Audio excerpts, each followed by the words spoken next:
সম্পত্তি আছে, এখন ভাই বলছে যে আমার নামে লিখে দাও, কিছু টাকা দিয়ে তোমাকে বিয়ে দিয়ে দিব।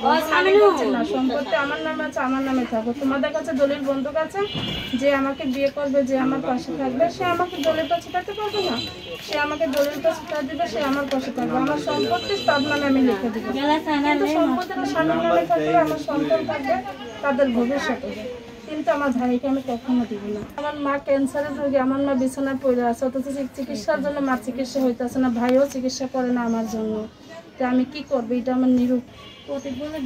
এদিকে মনে করেন যে বিয়ের বয়স তো হয়ে যায়, 18-19 বছর হইতেছে, এখনো ভাইয়ের জন্য বিয়েটা বসতে পারতেছে না। এখন আপনাদের তৃতীয় শুভেচ্ছা জানিয়ে শুরু করছে আমাদের আজকে প্রতিবেদন।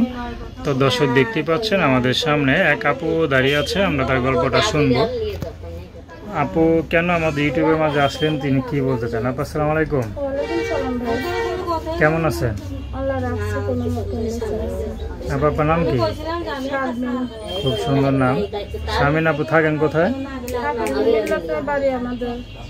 আচ্ছা, তো শারমিন আপু ইউটিউবে কেন আসছেন বলেন? ইউটিউবে তো আসছি, বড় কষ্ট দিয়ে আসছি। মা অসুস্থ, মা বেলার ক্যান্সার, বিছানা পড়ে আছে।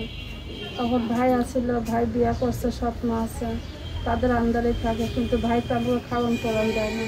তাই লোকের বাসা আপাতত কাজ কাম করি। একটা মেশিন আসছিল, তা ভাইয়ে নিয়ে গেছে। আমি কি করবো? এখন তো বেঁচে থাকতে হবে। আপনি বিয়ে করেন নাই? না না, আমি বিয়ে করিনি। আপনার বয়স কত চলে? বয়স 19-18 বছর চলতেছে। আপনার তো বিয়ের বয়স হয়ে গেছে, আপনার কেন বিয়ে করেন না? বিয়ের বয়স হয়ে গেছে, বিয়ে বসবো কিভাবে? অনেক জায়গায় থেকে তো বিয়ের প্রস্তাব পাশে, কেউ টাকা চায়, কেউ গয়নাগাটি চায়। 2 বেলা খাইতে পারি না, আবার গয়নাগাটি টাকা পয়সা কিভাবে দেবো? আচ্ছা, আবার ঘরে মা অসুস্থ, ঠিক না? তাকেও দেখতে মা হয়। অসুস্থ। আচ্ছা আচ্ছা, তো মা চিকিৎসা করতে পারতেছেন?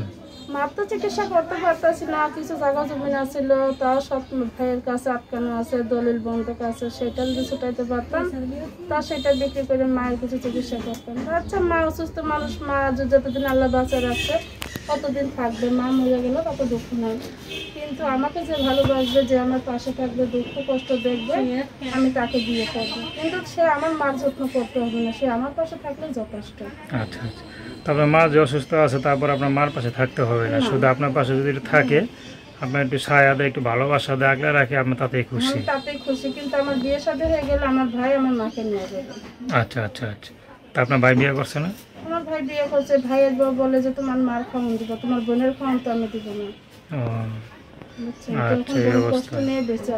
তো ভাইকে আপনার বিয়ে শাদীর ব্যাপারে কোনো দেখে না? ভাই দেখে না, ভাইয়ে বলে যে তোর সম্পত্তি আছে, আমাকে নামে লেখা দাও, কিছু টাকা দিয়ে তোকে বিয়ে দিয়ে দে। আচ্ছা, মানে ভাই চায় যে আপনার সম্পত্তি দখল নিতে, তো এখন বলছি না, ভাইকে যদি আমার লেখা থাকে, বিয়ে আমার অবশ্যই হবে, কিন্তু আমার সম্পত্তি তোমাকে দেবে কেন? আমার বিয়ে হবে, আমার স্বামী সন্তান থাকবে, তাদের স্বামী সন্তান আপনার সম্পদ পাবে তো। আচ্ছা, তো দর্শক আপনার আপুটির কথা শুনলেন। তো তার নাম্বারটা হচ্ছে 0190747575638। আমি নাম্বারটা আবারও বলছি 01907475638। তো দর্শক, প্রেম ভালোবাসা, সাহায্য সহযোগিতা, বিয়ে শাদী করা একান্ত আপনাদের ব্যক্তিগত ব্যাপার। তো আসুন আমরা 5 ওয়াক্ত নামাজ পড়ি, সর্বদা দেশের সেবা করি। আসসালাম।